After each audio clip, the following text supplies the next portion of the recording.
ladies, gentlemen and children, we now come to what is absolutely the main event.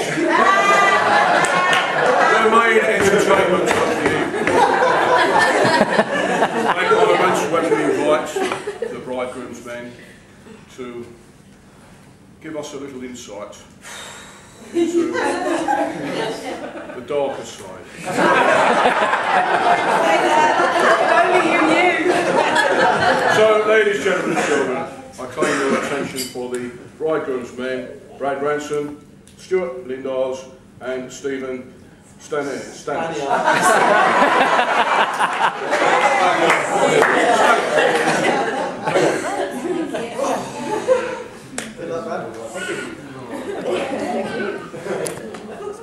Ladies and gentlemen, I would like to reflect the compliments made regarding the bridesmaids, who all look fantastic and have flawlessly supported Annie, who looks absolutely stunning today. I think you'll agree.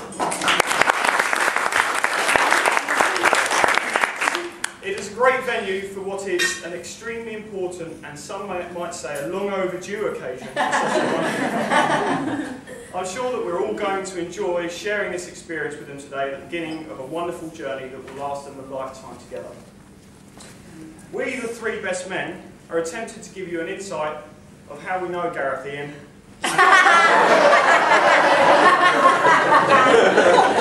and outline what a great guy he is.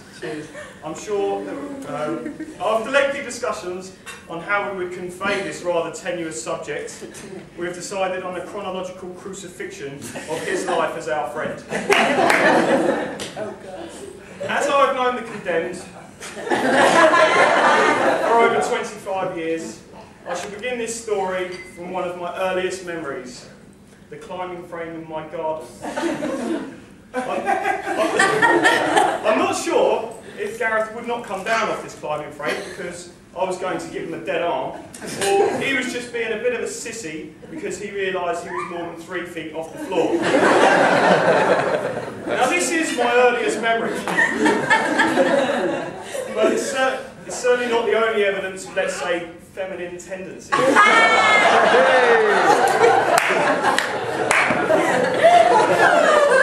Most of us guys here in the room can probably cast our minds way back to collecting the odd action figure. Action Man, Star Wars, Swamp Thing, to name just a few. Now when Gaz was pleased as punch to be showing me his favourite action figures, he doesn't pull out Swamp Thing, Chewbacca, or even playground favourite Action Man. No, he proudly produces an extensive collection of Michael Jackson dolls.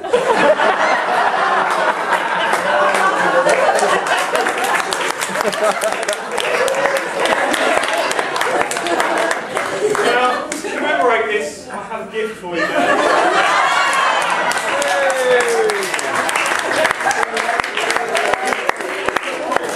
So fix your fingers.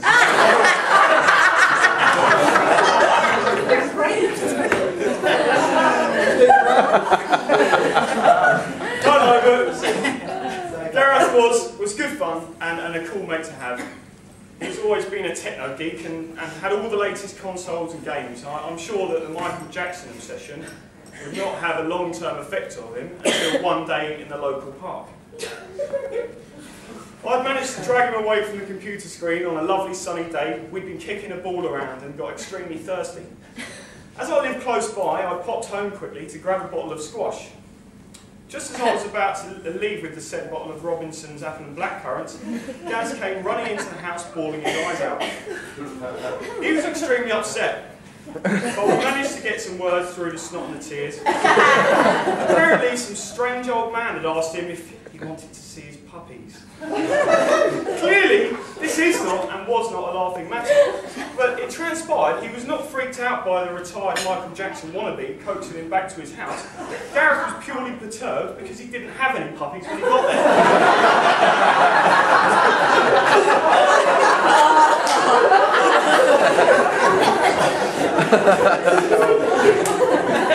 I think it was sadly at this point that a young Gareth lost his respect for old people. Except, of course, for his grandparents. The highlight of his day was walking home from school would be ginger knocking or going boom behind some poor old Doris to give her a fright. But nothing quite prepared us for how betrayed he felt by the elderly until he did some gardening for a blind lady. I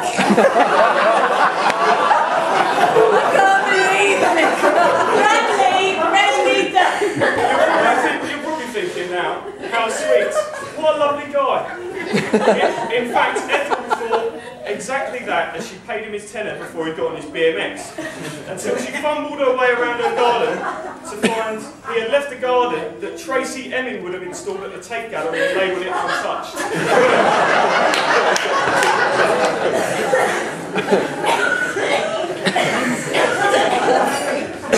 But hey, Gareth has changed a lot since those days. In fact, he has changed so many times that he was never sure who he was for many years.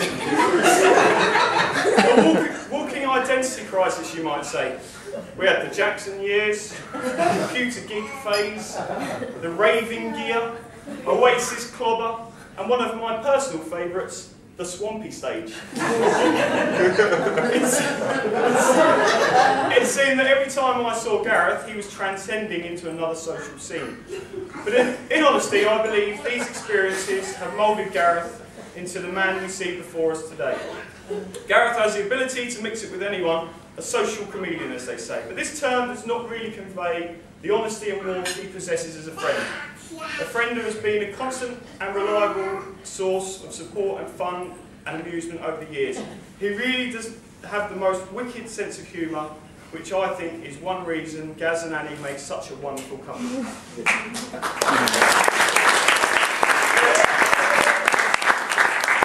Their banter is worth a lifetime of happiness, and I'm pleased that two of my best friends will enjoy the rest of their lives together. If everyone could be upstanding. Cheers, man. Gaz and Annie. Gaz and